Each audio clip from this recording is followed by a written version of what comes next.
So now we move on to the next presentation by Dr. Hardik Patel, our own student, now a colleague in the department. He is going to speak on post-transplant urinary tract infection, which was a part of his own thesis as well as rather dear to him. Very important topic. So Hardik, please go ahead.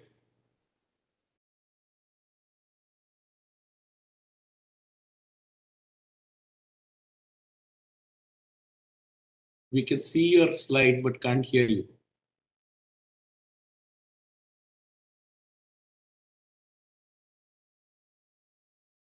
Hello, am I audible now? You're audible now, yes. And my screen is visible to everyone? Yes, that is correct. Okay. Okay, thank you. So brief overview of my talk would be, I will cover definitions as per the Transplant Society Infection Disease Society. I will talk briefly about asymptomatic bacteriuria, what are the risk factor and prevention, and then I will talk about our own data and experience of almost last 7 to 8 years of urinary tract infections. So large part of my talk will be from this article published in 2019 in the American Society of Transplantation Infectious Disease Community of Practice, and recommendations are also given very nicely in the this article. So those whosoever is interested should go through this article once. It is very nicely written and well covered. So coming to the definitions, uh, the asymptomatic bacteria is defined as no symptoms, but the colony forming units for the particular organism should be more than 10 raised to 5. And whenever we found this asymptomatic bacteria, the urine culture should be repeated one more time. And two consecutive culture showing similar organism is considered as a significant bacteriuria, especially with colony forming unit more than 10 raised to 5. For a simple study, there has to be symptoms of urgency, dysuria, or pain, but there should not be any fever, and there should not be any indwelling device to call it as acute simple cystitis. Any infection with indwelling stents or a tube is considered as a complicated UTI. And there we can have a slightly reduce in the number of colony forming, where we can call it as a infection when even with a colony forming unit more than 10 raised to 3 of particular uropathogens. For acute pyelonephritis, a complicated UTI, there has to be fever, chills, malaise, hemorrhagic instability, or a sepsis syndrome in the absence of other causes. And similarly, we have to have a urine showing pus cells more than 10 WBCs per high power field, and more than 10 is to 4 colony forming unit of per particular uropathogen.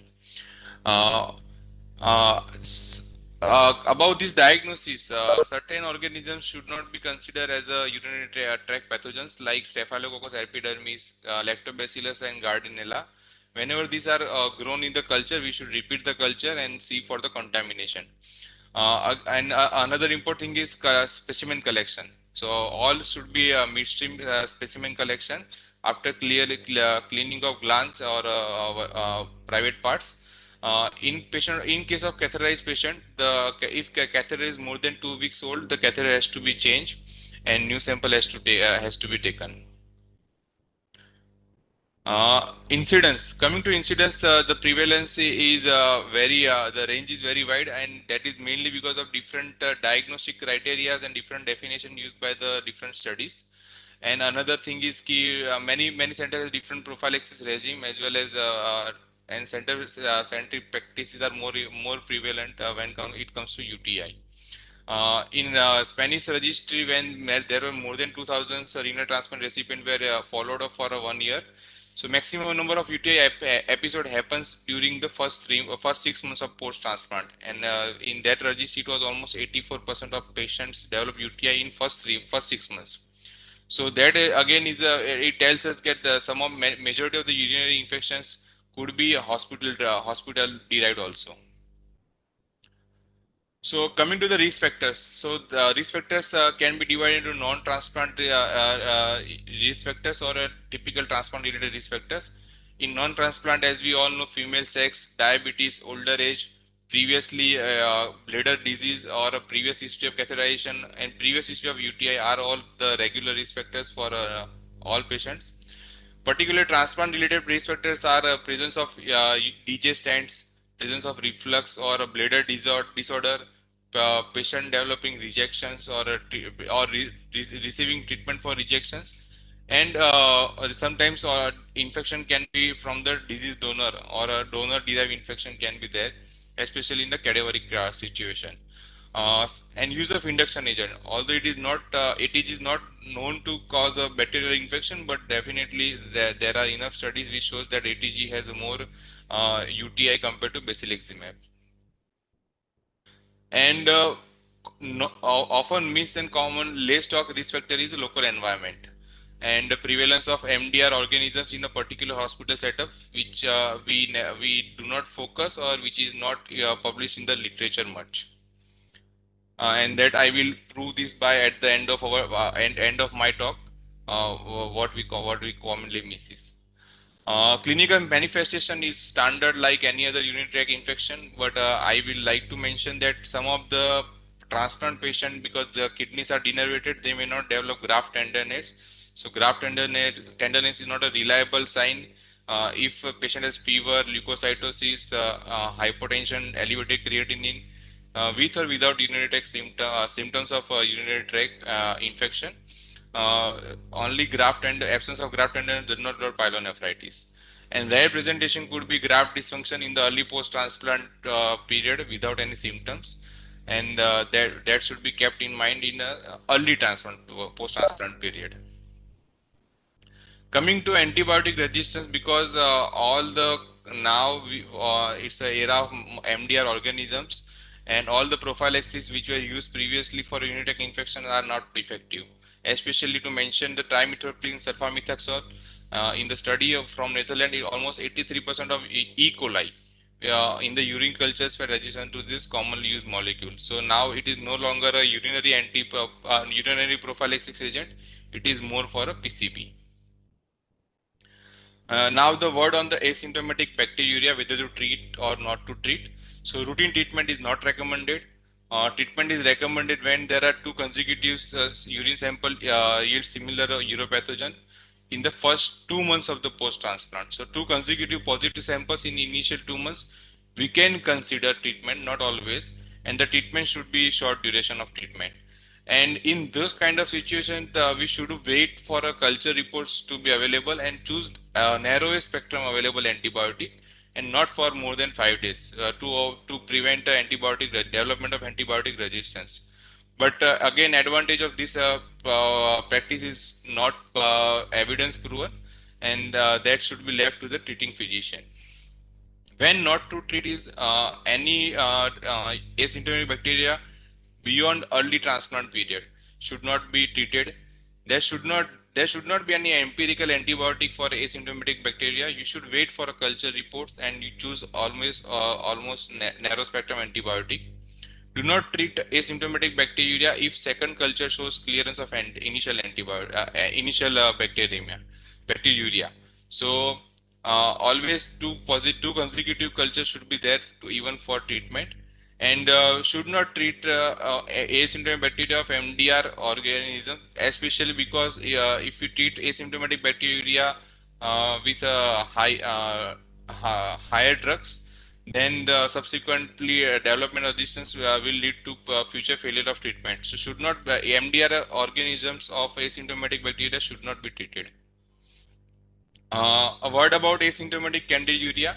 Again, it should not be treated because candida is a frequent colonies of bladder, especially in person with ICU or indwelling catheters. It should be kept under observation because it has a high clearance rate, and should not be treated if it is asymptomatic. Only situation where it should be treated is if we are planning for procedures or patient is severely neutropenic. Regarding prevention, To prevent donor-derived infection, treatment should be directed against the pathogenic organism cultured in the urine of the donor and urine and blood, but it is more mainly directed towards the disease donor programs where the patients are in ICU and with lines. If preservation fluid cultures are obtained and if there is any organism grown, then it should be treated accordingly. Like the trimethoprim sulfamethoxide, I already mentioned that it is now it is the resistance to this molecule is quite common and it is now no more urinary prophylaxis, but it is used for a PCP prophylaxis. If in certain group of patients where trimethoprim cannot be used for a prophylaxis of urinary tract infection, alternative agent can be used, but data is very limited, like nitrofurantoin, cephalosporin, and fluoroquinolones. But again, the fluoroquinolones, because of high resistance problem, should not be used, and these agents should be used only for initial few months, not more than 2 months. So even if we are using alternative agents, it should not be for for beyond 2 months of a post transplant period. Uh, these two initial things I have already covered. And another important thing is to minimize the catheter days as well as the indwelling stent days.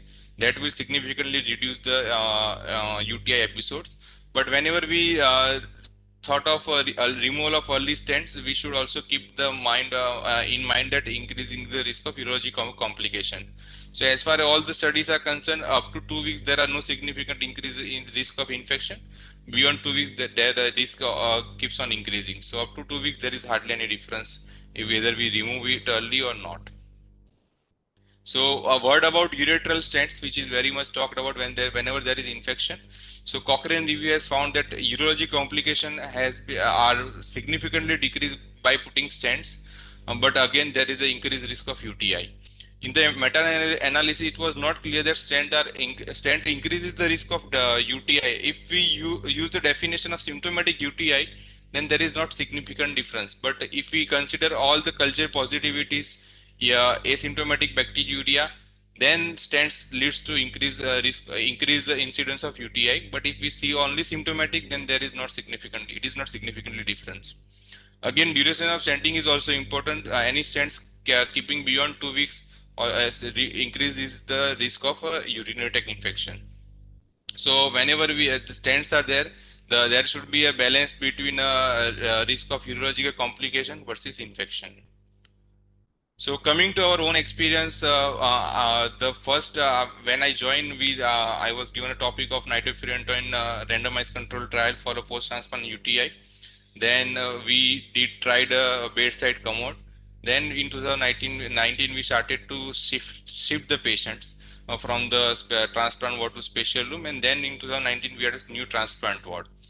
I will come to each and every one in subsequent slides.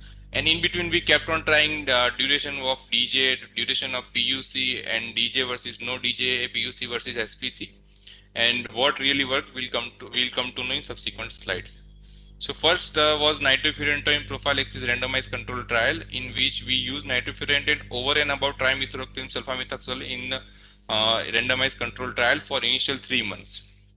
And there was no significant difference between UTI, graft pyelonephritis, septicemia, hospitalization, or asymptomatic bacteriuria. So there was no significant difference in both the groups, and nitrofurantoin was not helpful in reducing the episode of UTI.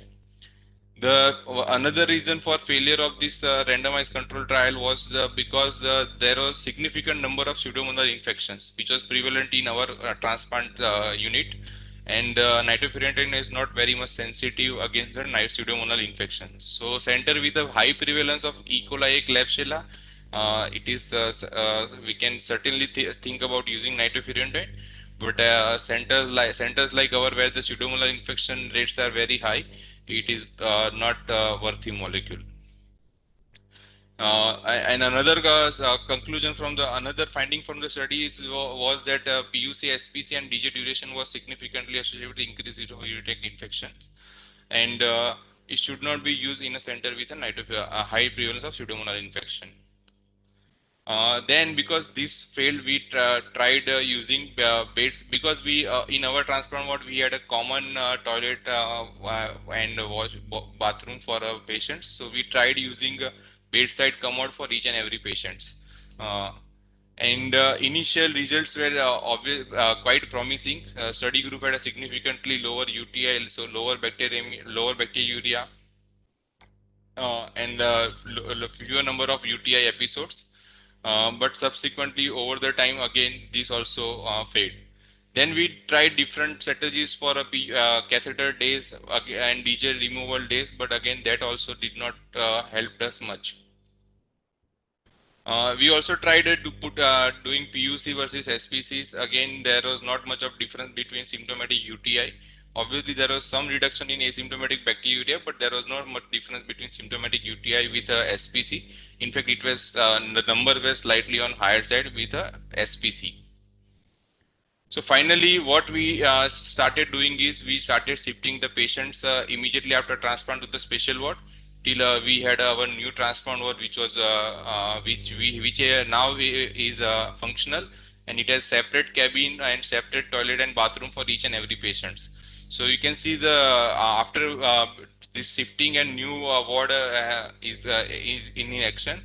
Out of 121 patient, only 10 developed urinary infection, and out of even these 10, nine infections were only two had a symptomatic UTI, 8 were had a mild symptoms, and which were treated with a commonly used drugs and for a short duration of time. Compared to previously, what we had, I had a 131 patient, out of 131, 43 had a UTI.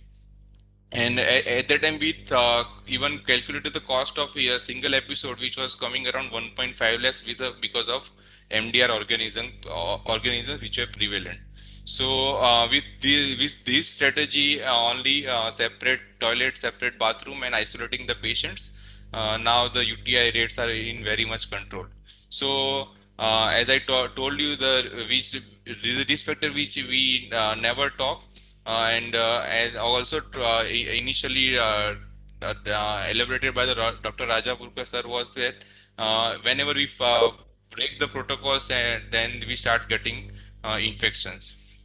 So after the new ward building has been is there, we are quite happy, and the patients are also happy with a significant reduction in the UTI episodes.